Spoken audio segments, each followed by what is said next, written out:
Hey guys, I'm Riley Ott, and in today's video, I will be showing you the exercises you need to use to build bigger biceps. So today we will be doing a bicep tier list. Let's get right into it. I would like to start by saying I am not a professional. I'm getting my college education in fitness, and I'm getting certified as a personal trainer.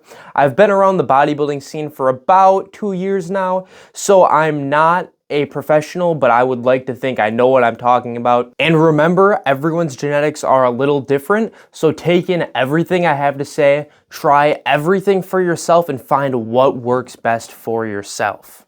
In today's video, we have 5 tiers, the best tier being hypertrophy mastermind, then A tier, B tier, C tier, and finally, get out. First up, we got the dumbbell curl. Now, the dumbbell curl is pretty much a staple of just lifting, and it's really old reliable. You're not gonna go super wrong with it. It's hard to mess up a motion that's literally just move your arm up and back down. The tension curve isn't all that great because we know you build the most muscle in the stretched position, and the dumbbell curl really prioritizes the contracted position. But assuming you're training at a commercial gym, it is very easy to progressive overload on because every dumbbell just goes up 2.5 pounds. Every workout, add a rep, add 2.5 pounds to what you're curling, and you are golden. That's why the dumbbell curl goes in A tier. Now, although the dumbbell curl is great, next up we have the incline bench dumbbell curl. Let me tell you, the first year of my training, I just did pretty standard curls, barbell curls, dumbbell curls, hammer curls. I always got a good pump. I always felt fatigued the next day.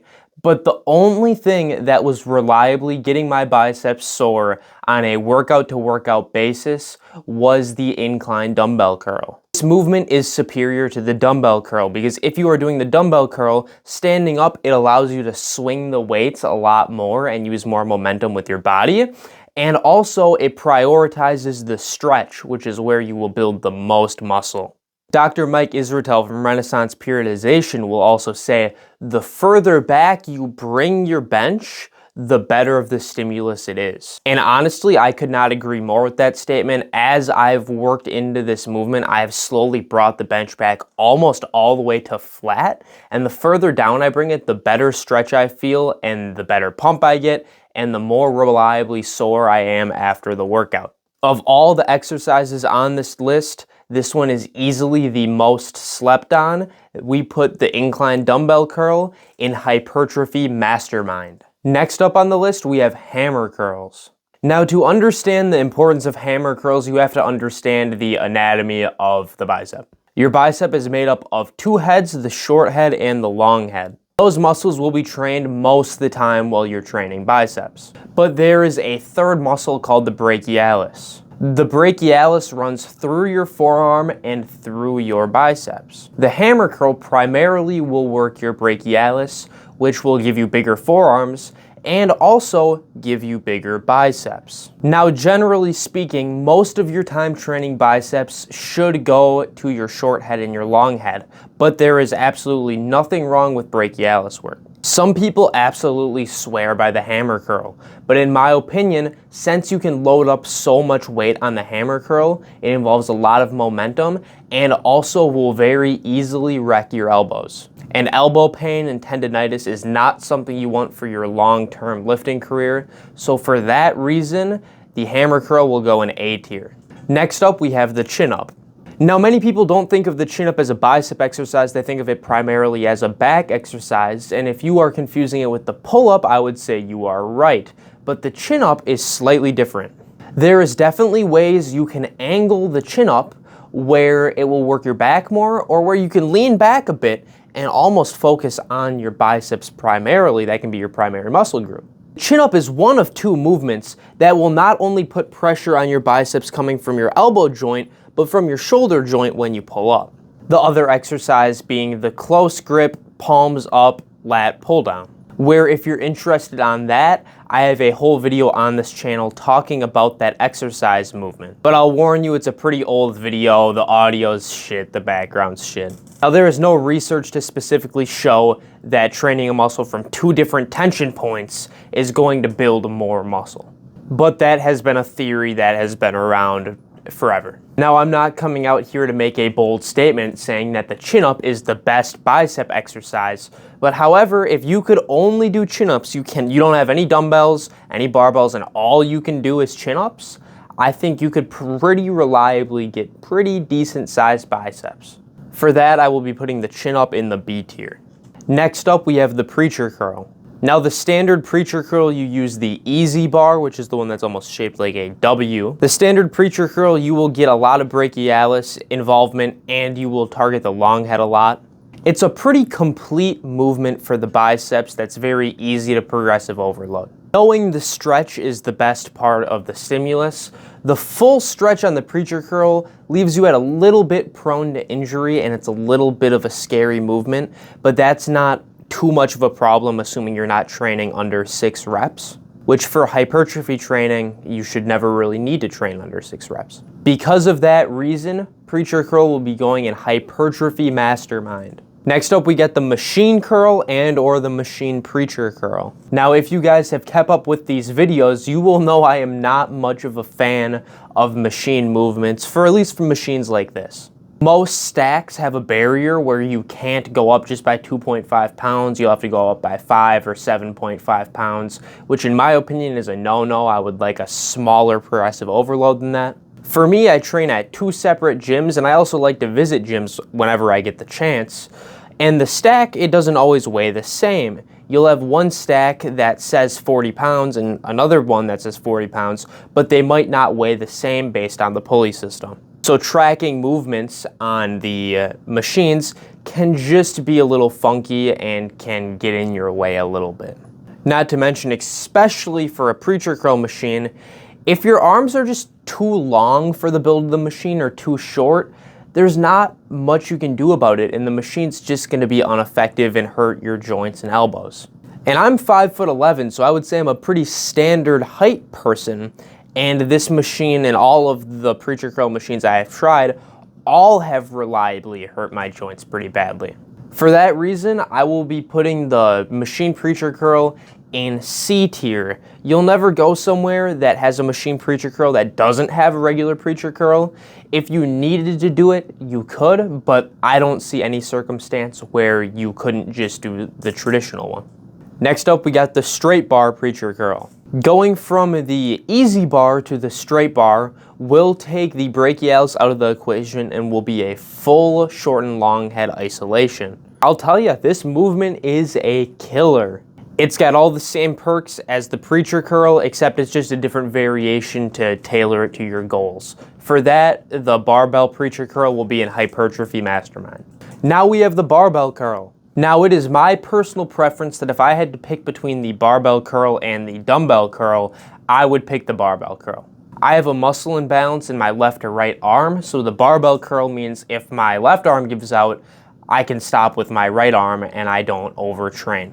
By that, I mean my left arm can catch up to my right arm.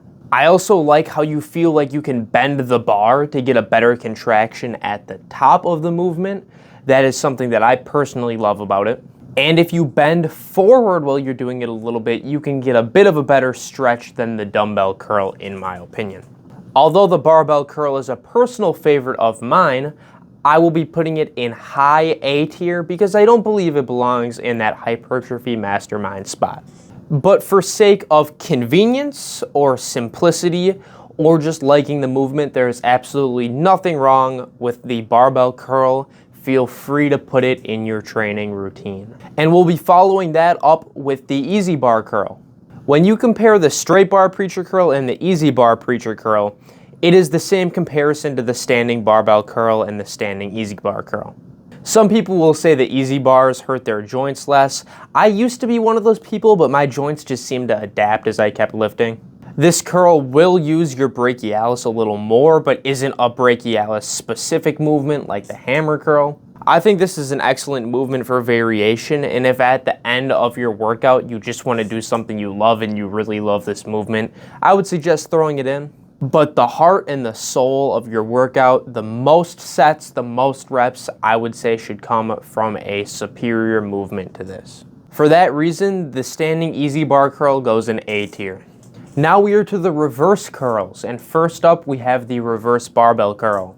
The reverse curl is specifically just to target your brachialis. I would call this more of a brachialis isolation, and I do believe that the reverse curl is superior to the hammer curl for brachialis work, or at least in my opinion and my experiences. But I have found from most people I've talked to and most people I've worked with that the reverse curl can be more damaging on your joints.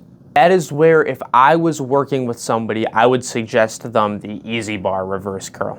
I also find I can just get a better squeeze with the EZ bar on the reverse curl, which is the opposite of the regular curl. The regular curl, I get a much better squeeze using the straight bar, but for reverse curls, I feel like the EZ bar is superior. For that reason, we will be putting the reverse barbell curl in A tier and the reverse EZ bar curl in hypertrophy mastermind.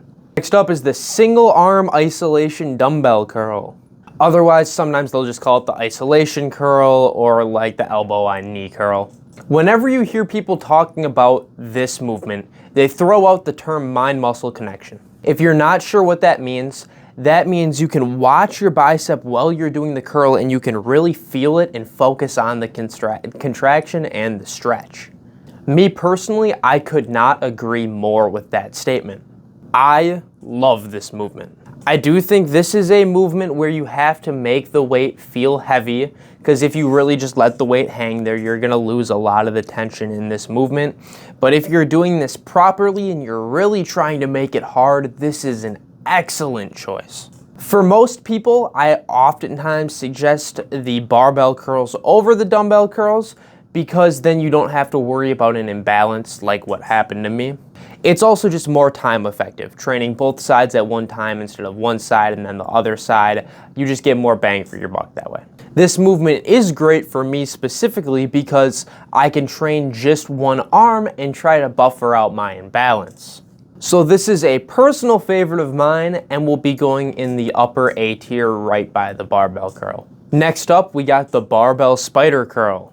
Now, as of recently, with all these studies coming out and showing, hey, the stretch is where you build the most muscle, the spider curl has been under the telescope a lot more than ever. Because the spider curl really focuses on that contraction. And don't get me wrong, the contraction on the spider curl is great. You may get the best contraction of all movements on the spider curl. And I think that's very conducive to a good pump and to a good workout. But is it conducive to the most gains?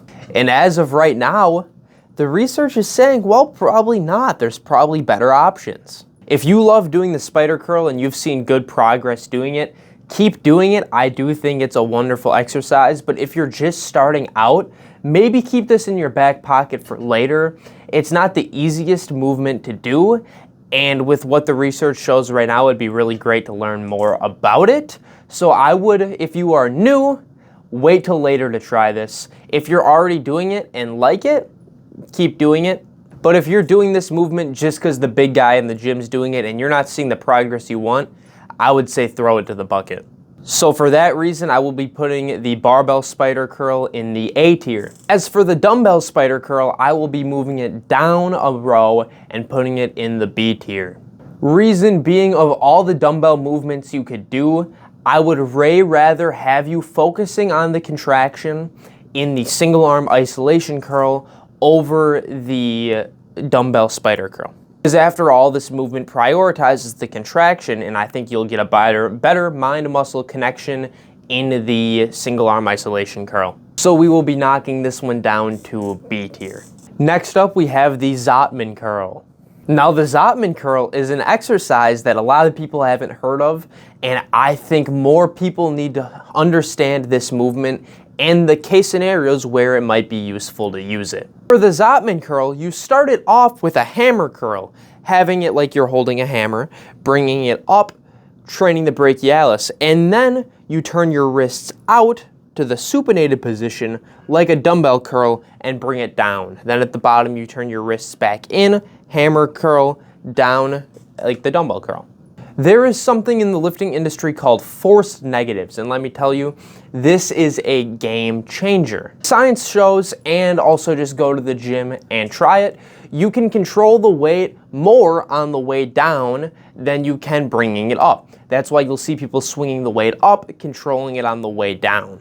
You'll be able to control the weight way longer than you can actually move the weight. And that is the same case as the Zottman curl. If your brachialis is fresh in the movement and your short head and long head are super sore from whatever exercise we were doing before, the incline bench dumbbell curl, your brachialis will be strong enough to get the weight up in the hammer curl position, and when you turn it out, you are putting yourself where you're just controlling the negative on the dumbbell curl. Which means if you couldn't do a dumbbell curl or a barbell curl, now you are just controlling the negative of it, which will give you a fantastic stimulus, and especially since you're controlling the more hypertrophic part of the movement into the stretched position. Most people I've ever seen do the Zottman curl are doing it like a regular bicep exercise and aren't using it for the reason they should be. And for an overall bicep builder, if you were starting off with the Zottman curl, it would be in the C tier. But used correctly, where your bicep is super sore from whatever movement you were doing before, you've yet to train your brachialis, and you can use your brachialis to get the weight up and then just control it down with the short and long head. Wow, is that a game changer to your training routine? If you are a beginner, an intermediate, an advanced, you should all try this. It couldn't be a Riley Ott video if there wasn't a hot take, and for that, the Zottman curl goes in Hypertrophy Mastermind. Next up, we have the tricep rope cable curl. This movement overall is pretty gimmicky and mostly a waste of your time. Trying to hold on to the rope, then your hands get sweaty and they start slipping down the rope. And then if you're doing heavy enough weight, you got those metal balls at the end that are digging into the side of your hand. This movement is about the same thing as a hammer curl if you were doing both arms at the same time. When you think about it, that's just how your hands are. And I'll tell you, the hammer curl will feel way much better and it'll just work better. You will still work your brachialis with this movement because it is mostly a brachialis movement. But overall, of all the movements you could choose, this is probably the worst one you could choose. So for that, it will go in C tier. Next up is the straight bar cable curl. Setting aside the problem I mentioned earlier with stacks weighing different on different machines, this is a very good exercise. At the bottom of it, you have the tension that you're missing out on a dumbbell curl or a barbell curl because the stack's still pulling you down. There's no rest. So there's tension all the way through the movement. I don't like that how hard the contraction is because it gets harder at the top than at the bottom. But in my opinion, this is very comparable with the standing barbell curl. And for that, the straight bar cable curl will be in the A tier. Now we got this shit. We got the high bar cable curl. This movement is almost complete bullshit. Really only two bicep movements I would tell you not to do. One being the high bar cable curl and the other one being the waiter curl, where you hold a dumbbell like in a circle or like a plate in the circle and curl it up. That's not on this list, but don't do the waiter curl either. That's bullshit. If you know the high pulley cable curl, I'm gonna guess the odds are you've seen that Lee Priest video where he just is fucking jacked with the biggest arms in the game and he slams the weight down and it's crazy. But just because Lee Priest looks badass doing this movement doesn't mean it's the most effective movement. So we will be putting the high bar cable curl in the get out tier. And saving some of the best for last, we have the face away cable curl. Now you heard me mention earlier that the tension pattern is a little bit weird on the face facing the forward of the straight bar cable curl. Grabbing that singular handle and turning the other way makes that tension curve mediocre to some of the best in the game. And right now we only have two bicep isolations in the Hypertrophy Mastermind tier, being the incline bench dumbbell curl and the straight bar preacher curl. Meaning those right now are your two best bicep isolations. But this one takes the cake right next to the incline bench dumbbell curl. Now the form can be a little tricky because it is easy to kind of cheat yourself out of the stretch and the contraction and just do a weird like quarter curl. But once you build your strength up and you get that form right, this is one of the best stimuluses in the game. And the research shows to probably have the best stimulus, period, that this will build the biggest biceps, period, in general. So I'll be putting the single arm face away cable curl in the A tier because it's just more effective to do both arms at the same time. And for the face away cable curl, it will be hypertrophy mastermind. So now let's take one quick minute at the end of the video to go over the hypertrophy mastermind tier and how this can affect your training and build you the best biceps, period. For the bicep isolation movements, we have 3 in this tier. We have the incline dumbbell curl. For this one, remember, bring the bench as far back as you are comfortable with.